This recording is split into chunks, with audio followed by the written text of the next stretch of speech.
Bonjour à tous, merci d'être présents aujourd'hui et je vous présente Jonathan Eubank qui nous fait l'honneur d'être là et qui est directeur d'ERINA et il va nous expliquer ce que c'est. Merci beaucoup. Un grand plaisir d'être là et c'est un plaisir de retrouver certaines personnes que je connais depuis assez longtemps. Donc pendant 25 ans, j'ai dirigé une équipe au CML sur le campus de Lumini et il y a 2-3 ans, j'ai décidé de changer complètement. Donc ça va être un séminaire un peu atypique, c'est pas un séminaire de recherche, c'est un séminaire sur ERINA et ses activités. Et je me suis dit que éventuellement ça pourrait intéresser certains étudiants, parce que moi-même, avant de rejoindre ERINA, j'ignorais totalement le domaine des infrastructures de recherche européennes. Et donc, par exemple, parmi vous, est-ce qu'il y en a des personnes qui ont entendu parler de ESFRI? Donc ESFRI qui est le European Strategy Forum on Research Infrastructures.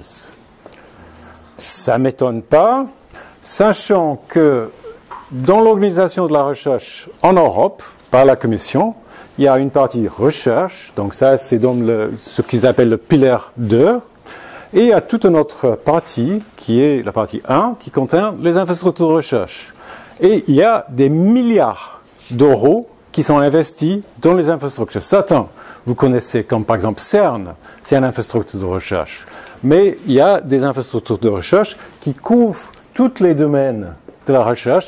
Ça peut être en astronomie, en langage, dans l'environnement, par exemple. Et ESFRI, donc, fait la coordination et l'organisation de la recherche. Et si on veut obtenir un soutien de l'Europe dans le cadre de ces infrastructures de recherche, on doit être reconnu par ESFRI. Et ESFRI également essaie d'identifier là où il y a des lacunes dans le paysage de la recherche et les infrastructures de recherche. Et donc ils font des cartes de route. Et en 2008, ESFRI avait identifié, ESFRI avait, ESFRI qui a identifié qu'il y avait un manque spécifiquement dans le domaine des laboratoires de haut confinement. Okay? Et donc c'est à ce moment-là qu'il y avait une idée que avec l'émergence et la réémergence des pathogènes hautement pathogènes, comme par exemple Ebola, il y avait une manque en Europe des capacités pour être capable de travailler sur ces pathogènes. Et la première idée qui s'est faite, c'était en fait de construire un laboratoire central P4 pour l'Europe. Il y avait un chiffrage qui était fait à l'époque, donc pour la préparation, pour la construction, pour l'opération. Petite parenthèse, si on fait une estimation à 174 millions d'euros, on peut être certain que c'est simplement un chiffre qui est plus ou moins inventé, de donner un ordre d'idée, parce que c'est toujours, les gens sont plus aptes à vous croire qu'ils vous mettez un chiffre pour dire, en fait, on ne sait pas grand-chose. Donc, en gros, ces P4 sont extrêmement chers, et ils sont extrêmement chers non seulement de construire, mais aussi l'opération annuelle. Et donc, l'Europe ensuite a financé un projet pour essayer de passer de cette idée à l'acte. Et donc, il y avait une phase de préparation pendant 4 ans, un projet européen, et il était devenu évident que les contraintes pour les laboratoires P4, surtout l'idée d'avoir un laboratoire central, n'était pas en fait faisable. Et donc ils sont passés à un autre modèle, et ça, ce modèle, c'était de prendre les labos P4 qui existaient et de les soutenir. Dans les pays où il n'y avait pas des labos P4, d'aider les pays qui avaient envie de construire un P4, de le faire. Et comme on n'est plus sur un modèle d'un laboratoire central, c'était de mettre en place un système pour que des chercheurs puissent accéder à ces laboratoires. Et on va voir ça aussi, ce n'était pas exactement ce qui se passe. Et également de mettre en place un système d'accès. Et aussi, étant donné que ces laboratoires sont tellement chers, et une grande partie du coût d'opération est indépendant de l'utilisation, en fait, il faut avoir un système pour essayer de faire fonctionner ces laboratoires le plus possible pour l'efficacité. Okay? Donc l'idée, c'était d'avoir un bureau central qui va recevoir des demandes d'expérimentation de laboratoire P4, et cette unité centrale va ensuite identifier des capacités qui sont aptes à faire ces expériences et commander les expériences dans ces capacités. Il y avait également, dès le départ, une idée que c'était une activité à risque. Donc, c'est un thème, on va revenir à ça, et c'est toujours de l'actualité après tout ce qui est passé au début de la pandémie SARS-CoV-2. Et donc, c'est l'idée d'essayer d'harmoniser tout ce qui est biosécurité et biossûreté. Avec également l'idée que pour travailler de manière sûre, c'était mieux d'avoir des programmes de formation standardisés pour l'Europe. Et vous allez voir qu'en fait, on n'est toujours pas à ce point-là. Mais donc, ça a continué. Donc, il y avait eu cette phase de préparation. Et à cette époque-là, il y avait 24 bénéficiaires de ce programme. Ensuite, ils sont passés à 16, les personnes qui étaient vraiment motivées pour y participer.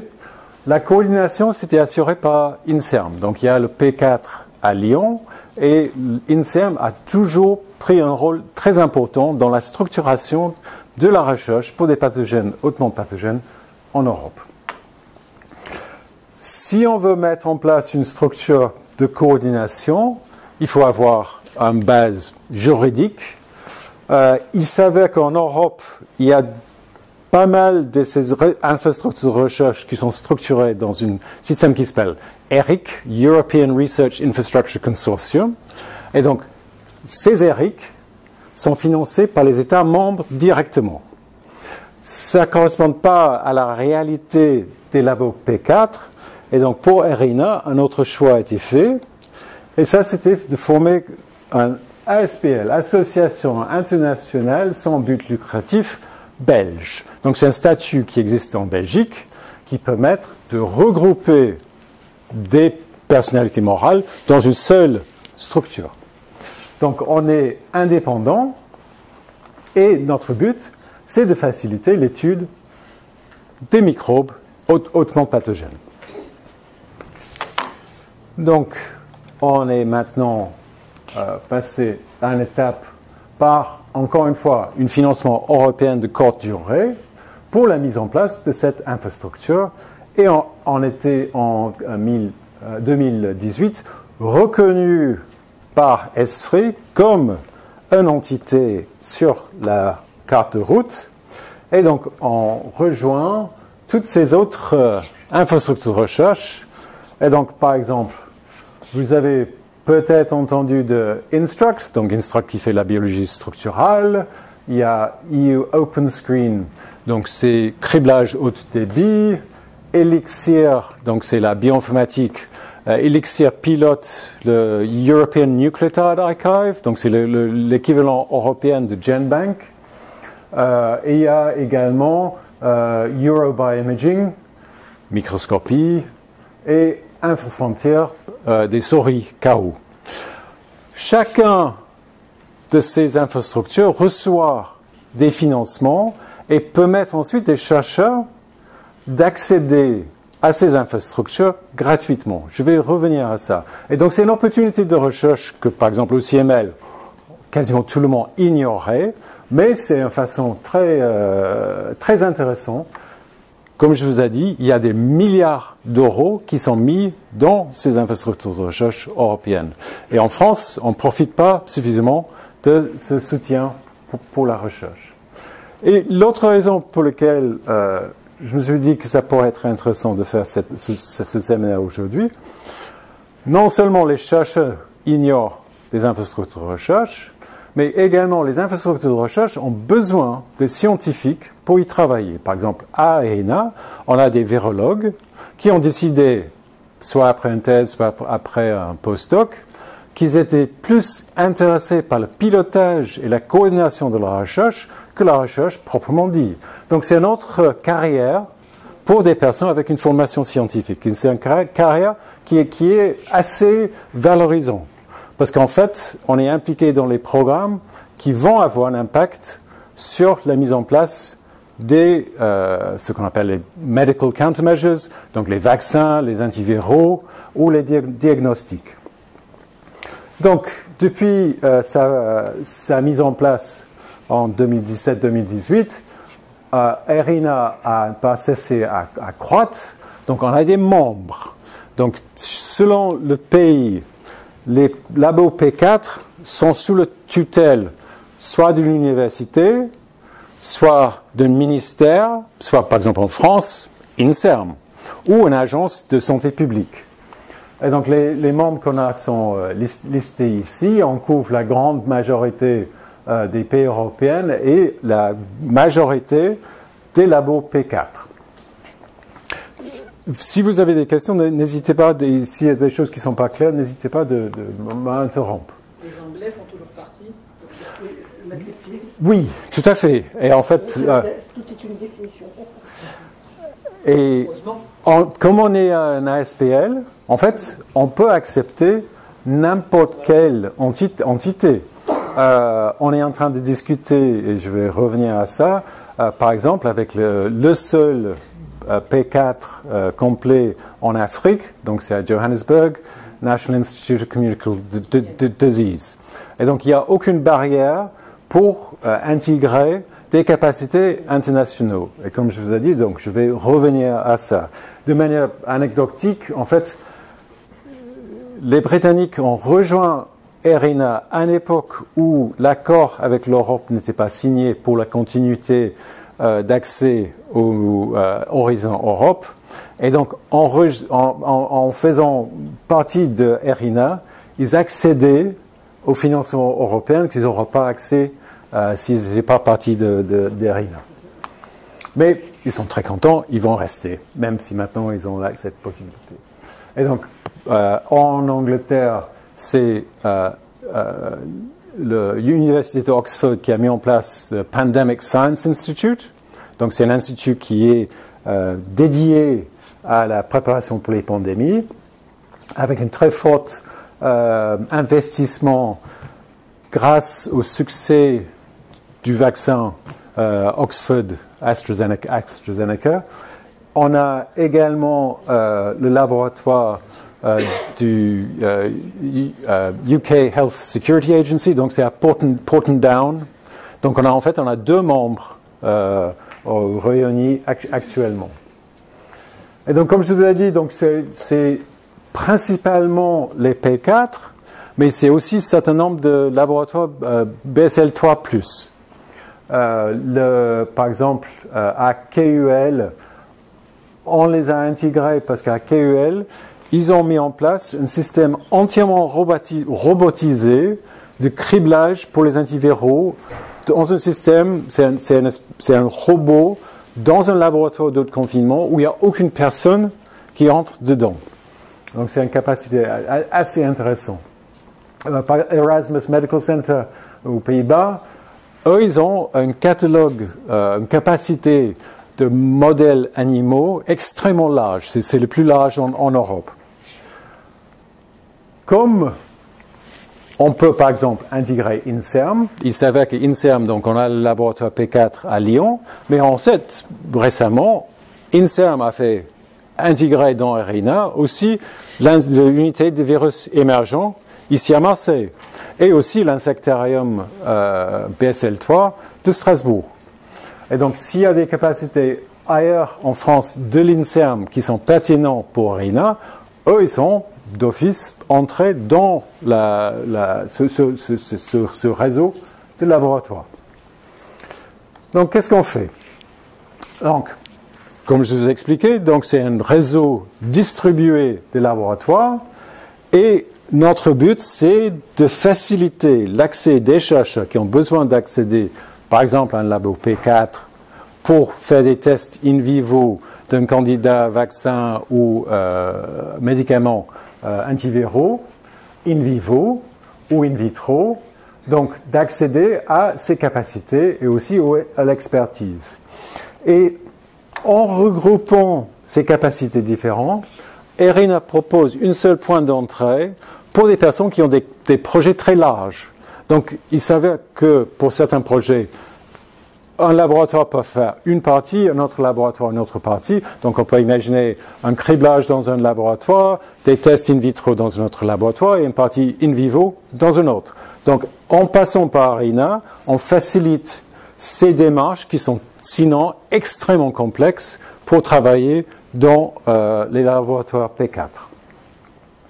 ERINA a ses propres listes de priorités. C'est une liste qui s'aligne complètement avec la liste Blueprint de l'OMS.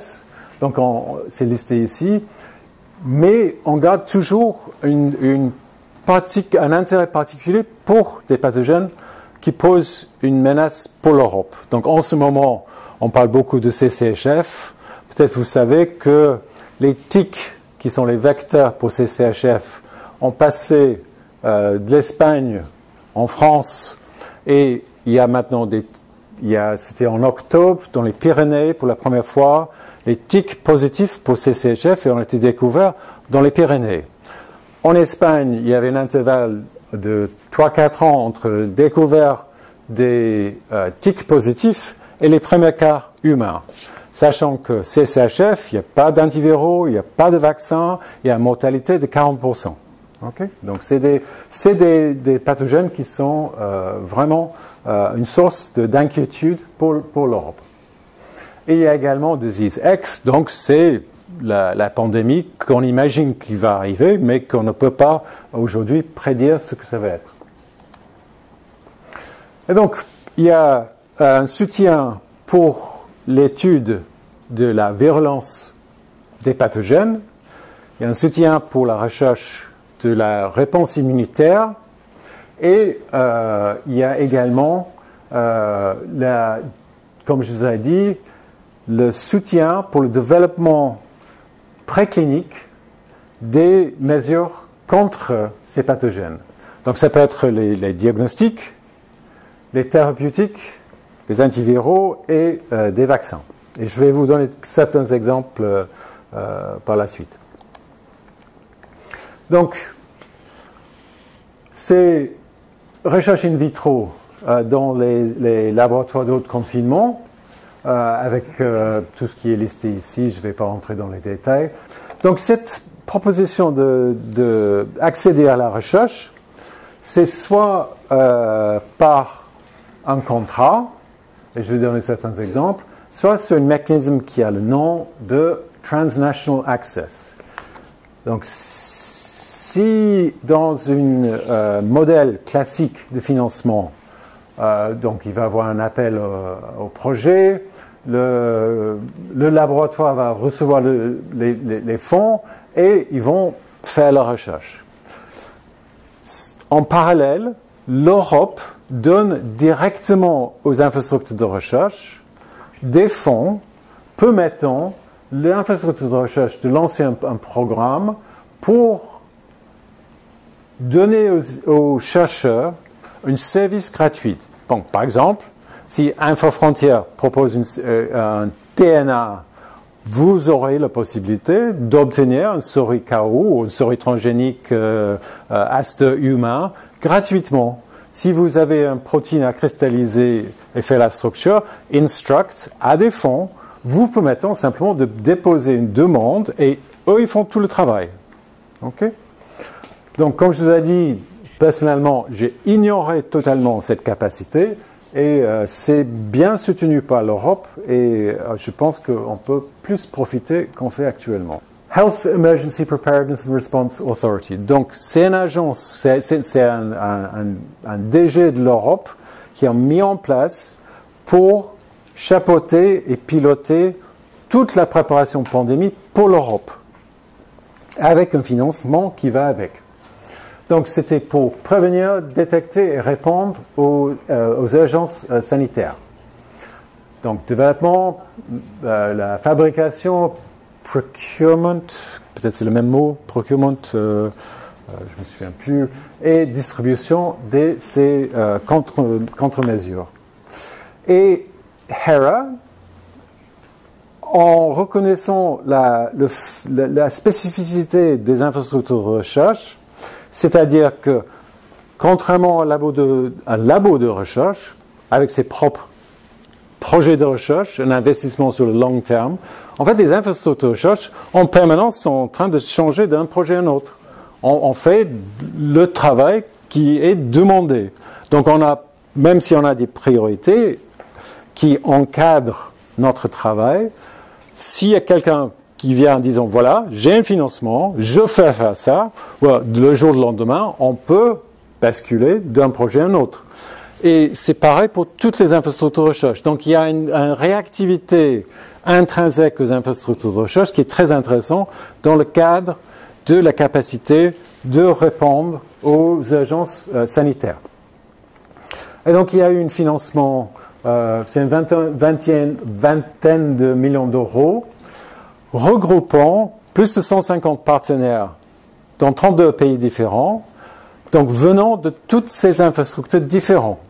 Donc l'idée c'est que dans le cadre de ce projet Isidore, on propose pas simplement l'accès au labo P4 ou P3+, mais toute la palette de la recherche pour des chercheurs qui souhaitent s'investir dans le domaine de la preparedness, la préparation ou la réponse aux pandémies.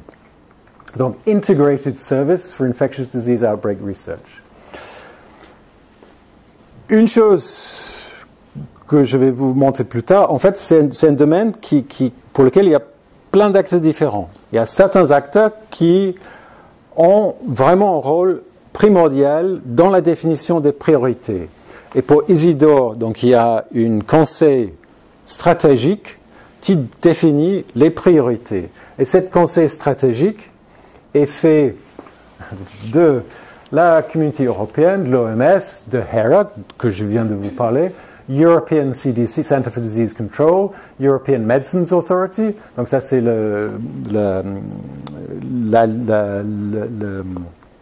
l'organisation de la mise sur le marché des médicaments, CEPI, que je viens de vous avez parlé, GLOPID-A, qui est un consortium, c'est une organisation qui regroupe les financeurs majeurs pour les pandémies dans le monde entier, World Organization of Animal Health, Food and Agriculture Organization et EFIA, European Federation of Pharmaceutical Industry Associations. Donc ça c'est pour la partie industrielle, pour avoir la perspective.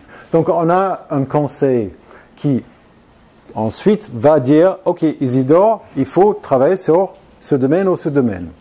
En s'appuyant sur les capacités, et donc comme je vous ai dit, donc ça regroupe une liste très large allant de la biologie structurale d'Instruct ou Infravec qui est un réseau qui est pour les maladies transmises par les vecteurs arthropodes, des modèles cellulaires, des modèles in vivo, des échantillons cliniques, ça c'est un infrastructure de recherche des biobanques européennes, allant jusqu'aux sciences sociales. Okay? Et donc, il y a un catalogue et tous les chercheurs ont la possibilité de voir dans le catalogue qu'il y a un service qui les intéresse. Et si le projet de recherche également tombe dans un des domaines pour lequel il y a un appel d'offres, il peut poser un projet. Donc, au départ, c'était pour SARS-CoV-2. Ensuite, c'était clairement pas quelque chose qui était attendu, mais il y avait le monkeypox qui est surgi. Et pour vous donner une indication de la réactivité, c'était 3 semaines avant que l'OMS déclare que le monkeypox soit une Public Health Emergency of International Concern, que nous avons lancé les premiers appels d'offres pour les projets pour soutenir la recherche contre monkeypox. Donc ces projets, par la nature, c'était des projets de réponse, et maintenant on est dans le domaine de la préparation. Et donc en ce moment, il y a toujours en cours des appels d'offres pour les pathogènes RG4, pathogènes transmis par les vecteurs, pathogènes respiratoires et pathogènes X. Et l'autre façon de travailler avec ERINA et nos membres, c'est par une collaboration.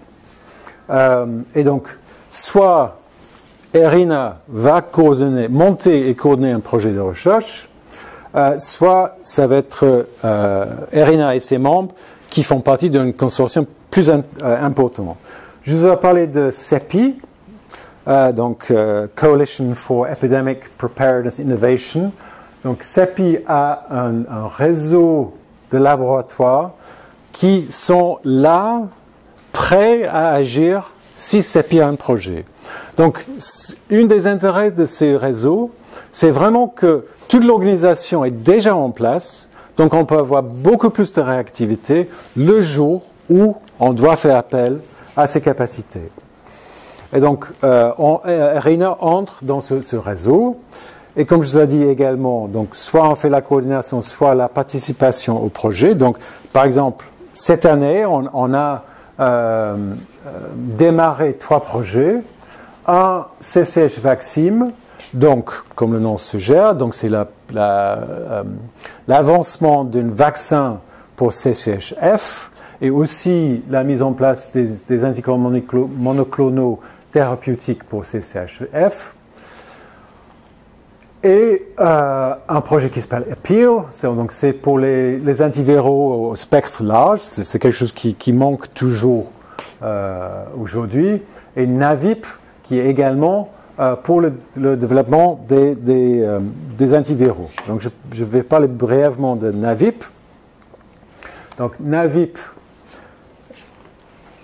inclut ERINA, donc on est le coordinateur, des partenaires industriels comme GSK, d'autres partenaires académiques, ANSME, et ERINA donc vient avec ce réseau, son consortium déjà formé de nos membres qui vont tous participer à ce projet. Donc pour vous donner une idée plus générale, donc on fait ce travail sur le développement des medical countermeasures avec ces projets différents. On fait les services pour les utilisateurs, par exemple dans Isidore. ERINA et ses membres aussi font partie de EVA Global, que j'imagine que la majorité d'entre vous sont au courant. Donc c'est le European Virus Archive qui est coordonné par Bruno Coutard à l'AMU. Et il y a également ces actions que je vais maintenant brièvement mentionner sur les capacités de l'infrastructure. Donc le premier, comme on vient de parler de EVA, donc EVA coordonne une action qui vient de commencer, European Virus Outbreak Research Alliance, donc EVORA regroupe EVA, donc biobanque de virus, Elixir, leur infrastructure de recherche pour la bioinformatique. Elixir, en ce moment, fait la coordination d'un projet qui s'appelle ByCovid. ByCovid a mis en place le COVID Portal. L'idée, c'est que l'Europe se dote d'un seul point d'entrée pour toutes les données sur SARS-CoV-2. Ça peut être les données génomiques, ça peut être les données moléculaires, ça peut être aussi tout ce qui est sciences sociales. Donc, ByCovid COVID Portal vous donne accès à tout ça, et Elixir est en train d'élargir ça à un Pathogens Portal. Donc chaque fois qu'il y a une maladie qui émerge, Elixir met en place un point d'entrée pour les données pour ça. Et ERINA, avec ses capacités de laboratoire de haut confinement et l'expertise, pour travailler ensemble pour proposer une palette de services intégrés pour répondre aux nouveaux menaces. nouvelles menaces. Et donc, je vous ai parlé de la recherche, un peu de la développement des programmes de recherche. Il y a aussi une partie qui est importante, et ça c'est la formation et tout ce qui est biosécurité. Et ça fait partie du dernier projet que je vais évoquer qui s'appelle Interceptor, qui également vient de commencer. Et Interceptor, donc International Cooperation High Containment Research Infrastructures from Epidemic Preparedness to Response, regroupe non seulement les membres d'ERINA, mais aussi les capacités manquantes en Europe, ça veut dire la Suisse et en Allemagne, avec nos partenaires aux États-Unis, en Afrique du Sud et aussi en Australie. Et l'idée, c'est d'élargir ce modèle de coopération et de faciliter l'accès au laboratoire P4 de manière globale. Et donc, on a l'ambition d'avoir une infrastructure de recherche pour le confinement global. Et entre autres, on espère que ça va accélérer l'accès pour les chercheurs qui ont besoin d'accéder au laboratoire de haut confinement. Et on revient à l'idée que je vous évoquais tout au début, qui était discutée en 2010, c'est l'idée que éventuellement, s'il y a une vraie situation pandémique qui demande l'utilisation de laboratoires P4, très souvent le personnel est très limité. Comment on peut faire pour mobiliser du personnel d'un pays à un autre pour répondre à une urgence? Et donc ça, c'est une des buts. Et donc par exemple, comme tous les projets européens, c'est divisé en work packages.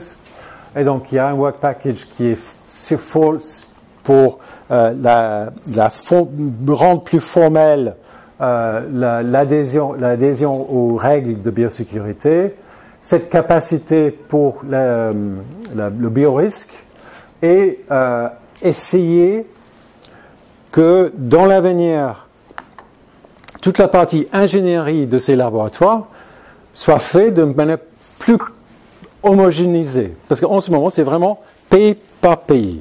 C'est des structures nationales et il n'y a pas de coordination structurée entre des pays.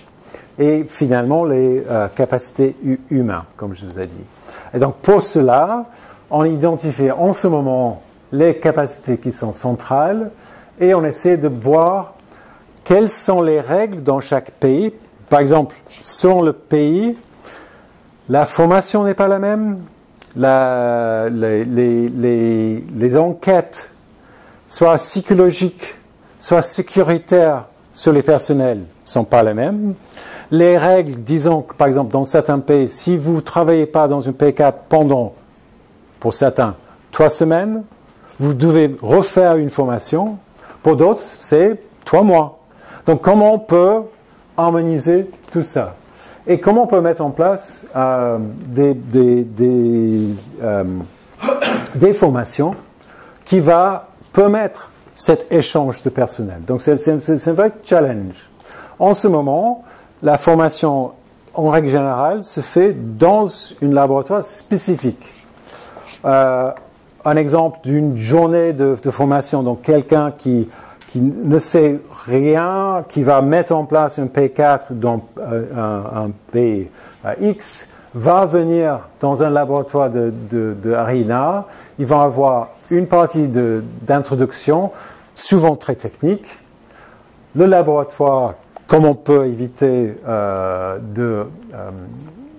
avoir des risques pendant le travail, et même la partie sur la construction des P4. Et donc,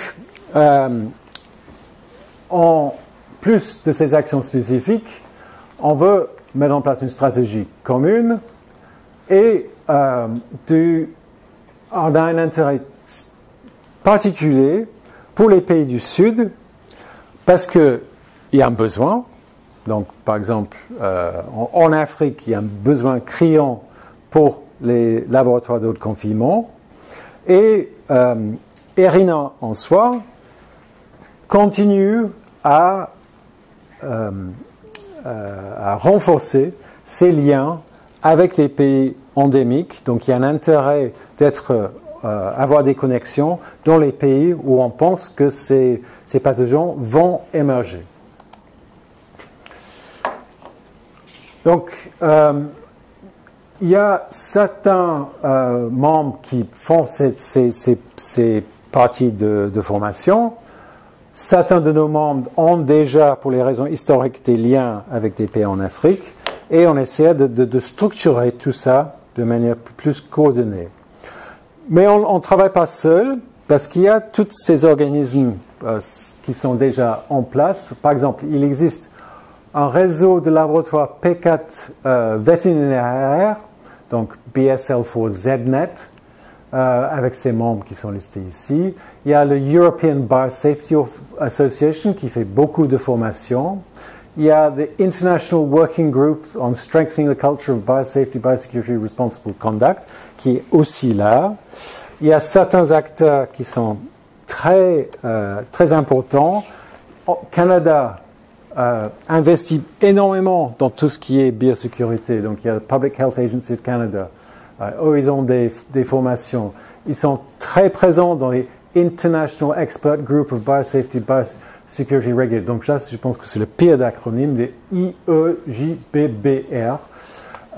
Et on travaille également avec des personnes qui sont sur le terrain en Afrique, comme par exemple le CDC africain. Et il y a un réseau qui existe qui s'appelle le Global Virus Network, qui regroupe des laboratoires virologiques partout dans le monde. Et on travaille de manière plus en plus étroite avec eux. JVN veut mettre en place un bureau en Europe. C'est un projet qui est piloté par Christian Bréchot, ancienne PDG de INSERM, qui facilite ces échanges. Donc c'est un domaine qui est assez complexe, donc il y a plein de réseaux différents, et on essaie de faire une cartographie où on se situe, et donc on est dans ce domaine. Je ne vais pas entrer dans les détails, mais surtout suite à la pandémie, il y a eu un investissement très important, pas toujours de manière structurée, pas toujours avec coordination, souvent des initiatives à courte durée qui étaient mises en place sans une idée de la pérennité de ces structures, et on essaie de comme ERINA occupe une place assez importante dans la chaîne de découverte des vaccins pour des pathogènes HG4. Donc, si vous voulez faire un vaccin ou un antiviraux, il faut absolument faire des tests in vivo dans un labo P4. Donc, vous ne pouvez pas ignorer cette nécessité. Donc, ERINA doit articuler ses actions dans ce domaine très complexe. Et on le fait de mieux en mieux. Et c'est en partie parce qu'on a ces projets. Donc, je vous ai parlé de Isidore, Intercept et Vora. Donc, ça, c'est pour les infrastructures de recherche. Des projets de recherche proprement dit. Je vous ai parlé de ByCovid. Donc, on est très actif dans ByCovid. Et l'Europe aussi considère que la science ouverte, c'est une priorité. Et on est très actif dans European Open Science Cloud, EOSC, et EOSC, et des actions d'EOSC, comme par exemple OSCAS, qui essaie de rendre les données de recherche fair, donc findable, accessible, interoperable and reusable. Okay. Donc ça, c'est toutes nos actions en ce moment. Donc, en faisant tout ça, on espère qu'on va être capable d'aider l'Europe à faire face aux pandémies futures. Un seul exemple pour terminer. Donc, aux États-Unis, ils sont en train de réfléchir sur la réglementation de la recherche dual use, donc le DERC, et ERINA, comme organisme directement impliqué, a fait une contribution à ce débat en espérant que notre contribution va aider la mise en place des règles qui permettre la recherche tout en rassurant la public de la sûreté de ce qu'on fait. Et je vais terminer là. Merci.